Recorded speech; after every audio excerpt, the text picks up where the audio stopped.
Allahu Akbar. La ilaha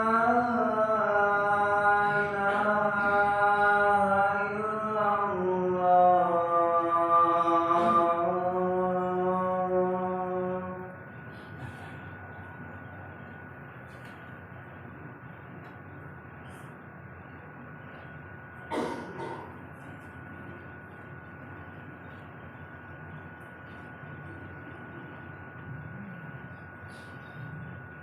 Innal hamdalillah nahmaduhu wa nasta'inuhu wa nastaghfiruh wa na'udzu billahi min shururi anfusina wa sayyiati a'malina. May yahdihillahu fala mudilla lahu wa may yudlil fala hadiya lahu. Asyhadu an la ilaha illallah wa asyhadu anna Muhammadan 'abduhu wa rasuluh. Allahumma shalli wa sallim ala Muhammadin wa ala alihi wa sahbihi ajma'in. Faya ibadallah, usikum wa nafsi bitaqwallah, faqad faza al-muttaqun. Qala Allah subhanahu wa ta'ala, ya ayyuhalladzina amanu taqullaha haqqa tuqatih wa la tamutunna illa wa antum muslimun. Sini jamaah rahimahumullah. Kita bersyukur kepada Allah Subhanahu wa ta'ala. Salawat dan salam tercurahkan kepada Nabi kita Muhammad sallallahu alaihi wasallam. Marilah kita senantiasa meningkatkan ketakwaan kita kepada Allah Subhanahu wa ta'ala sebagai bekal kita untuk menghadap kepada Tasawwadu fa inna khairaz zadi taqwa wattaquni ya ulil. Berbekalah kalian, dan sebaik-baik bekal adalah takwa, dan bertakwalah kalian orang-orang yang berakal. Tidak jauh-jauh rahimahullah. Suatu hari sebelum sholat subuh, bila datang kepada Nabi Muhammad SAW, dia melihat Nabi Muhammad SAW menangis sejadi-jadinya. Bila kemudian karena sudah memasuki azan subuh, dia berpisah. Menunggu begitu Nabi datang ke masjid, kemudian sholat, dan setelah sholat subuh, dia masih melihat Nabi dan keadaan menangis juga, sampai kemudian di dalam riwayat itu dikatakan bahwa sabuk Nabi itu dia basah oleh air mata. Kalau sabuk Nabi atau bajunya Nabi basah oleh air matanya, berarti semua baju yang di atasnya itu juga basah. Kemudian banyak sahabat yang kemudian datang kepada Nabi Muhammad SAW, dan mereka bertanya, wahai Nabi, apa yang terjadi? Nabi Muhammad SAW kemudian bercerita, hari ini Nabi Muhammad SAW turun wahyu.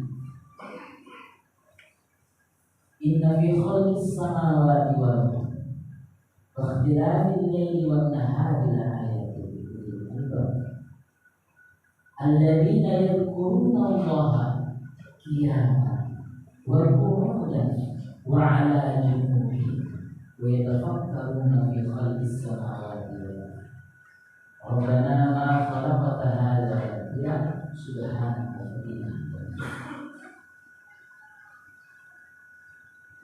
Asbabun nuzul ayat ini dikatakan bahwa orang-orang Yahudi memolok-olok Nabi dengan mengatakan, wahai Muhammad, Tuhan mau fakir, sehingga ayat ini turun.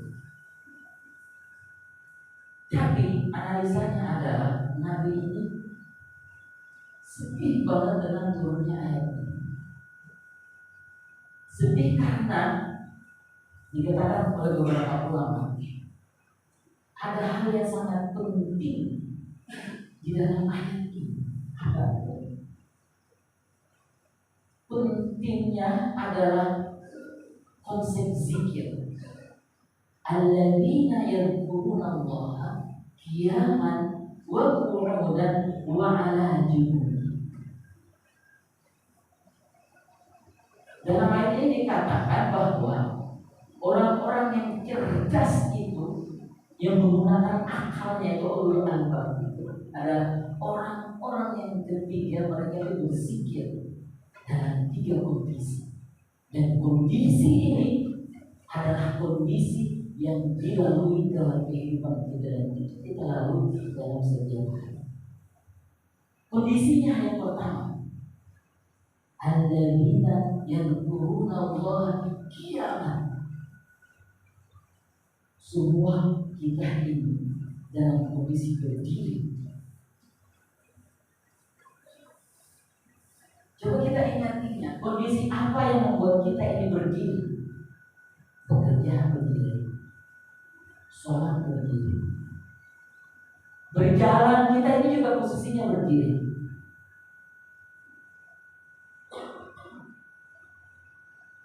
Mungkin 50% waktu kita, 25% waktu kita ini kita dalam keadaan berdiri dalam 24 jam. Qiyaman wa qu'udan, duduk. Ini orang-orang yang di kantor. Kita mungkin duduk 8 jam di kantor itu. Belum waktu-waktu yang lain. Wa ala junubin, kemudian kita terbaring. Berapa jam habis kita kemudian terbang. 3 kondisi 3 rahimahumullah. Kemudian dikatakan alladzina yadhkuruna Allah. Semestinya kita ini sebagai manusia yadhkuruna Allah, kita ingat dan menyebut nama Allah itu dalam kondisi ini.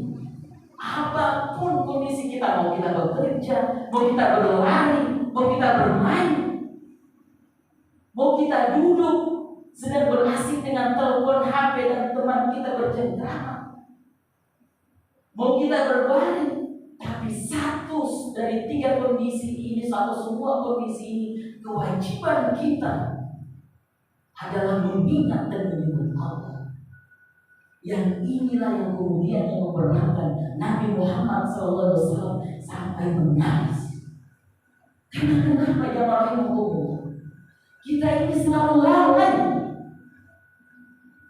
Kelalaian kita ini mengingat dan menyebut Allah dalam jam-jam kita, waktu-waktu kita, kondisi-kondisi kita. Lalai kita. Kita terputus dengan Allah Subhanahu wa Ta'ala dalam 3 kondisi ini. Berdiri kita, duduk kita, berbaring kita. Terputus kita dengan Allah Subhanahu wa Ta'ala. Padahal perintahnya yazkuruna Allah, ingat Allah dalam kondisi berdiri, dalam kondisi duduk, dalam kondisi berbaring. Berdiri kita bagaimana? Apakah kita masih ingat pada Allah atau kita menyebutkan Allah di dalam hati kita? Bekerja kita, bisakah kita kemudian ingat Allah? Karena jemaah rahimahullah, ini adalah perintah Allah Subhanahu wa Ta'ala. Allah katakan, ya ayyuhalladzina amanu dzkurullaha. Wahai orang-orang yang beriman, ingatlah, sebutlah Allah. Dzikran katsira, kata Allah. Dengan mengingat dan menyebut Allah yang banyak. Kondisi ini, berdiri, duduk, inilah hal yang paling banyak yang kita lakukan oleh manusia. Sehingga memang berat yang orang ngomong. Kondisi inilah yang kemudian Nabi terkisah. Karena mungkin Nabi sudah kemudian memprediksikan bahwa kita banyak lalainya. Belum lagi kemudian kita diganggu dengan teknologi, belum lagi kemudian kita diganggu dengan berbagai macam hati kita kemudian lalai. Padahal kata Allah Subhanahu wa Ta'ala, fa idza qudiyatis sholati fantashiru fil ardi wabtaghu min fadlillah Wadhkurullah. Jadi ibadah zikir ini sebenarnya ibadah yang kemudian gak boleh terputus oleh waktu, gak boleh terputus oleh dengan keadaan. Kata Allah, setelah kamu sholat, berhentilah kalian untuk mencari rezeki, mencari yang namanya nikmat Allah. Dan Allah katakan, wadhkurullah, dan berzikirlah dan ingatlah Allah. Artinya apa? Zikir ini sebenarnya ibadah yang bisa kita lakukan dalam keadaan apa? Mau kita di kamar mandi, mau kita sedang hadas, mau kita sedang apa, zikir ini adalah ibadah yang tidak boleh terputus dengan keadaan tertentu. Sehingga jamaah rahimahullah, pantaslah kita ini kemudian tidak menemukan yang namanya kebahagiaan di dalam hidup kita ini. Karena kebahagiaan itu, ketenangan itu lahir dari zikir. Alladzina amanu orang yang beriman itu hatinya tenang. Apa yang membuat mereka tenang? Ala dzikrillah tatma'innul.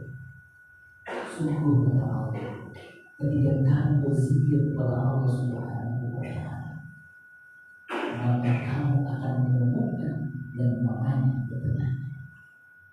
Kalau hati sudah tenang, semua hal bisa kita lalui. Kalau hati sudah tenang, semua hal bisa kita hadapi. Sehingga jamaah rahimahullah, zikir ini, zikir ingat kepada Allah ini adalah hal yang karena kita kemudian sudah melakukan yang namanya kejadian nama Allah Subhanahu wa Ta'ala. Inna sholati wa nusuki wa mahyaya wa mamati lillahi rabbil alamin.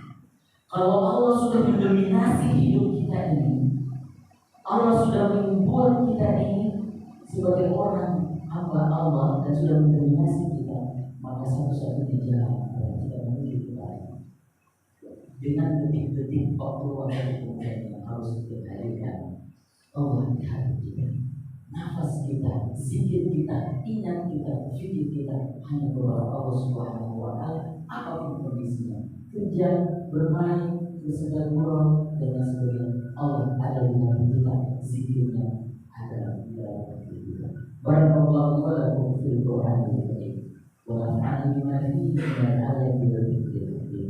Aqulu qawli hadza wastaghfiruhu innahu huwal ghafurur rahim. اللهم صل وسلم وزد وأنعم وتفضل وبارك بجلالك وكمالك على أشرف عبادك سيدنا ومولانا محمد وعن كل صحابة رسول الله أجمعين.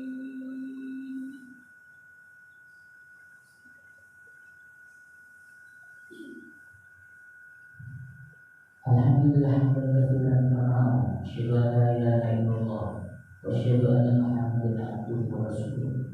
Allahumma shalli wa sallim ala Muhammadin wa ala alihi wa sahbihi ajma'in.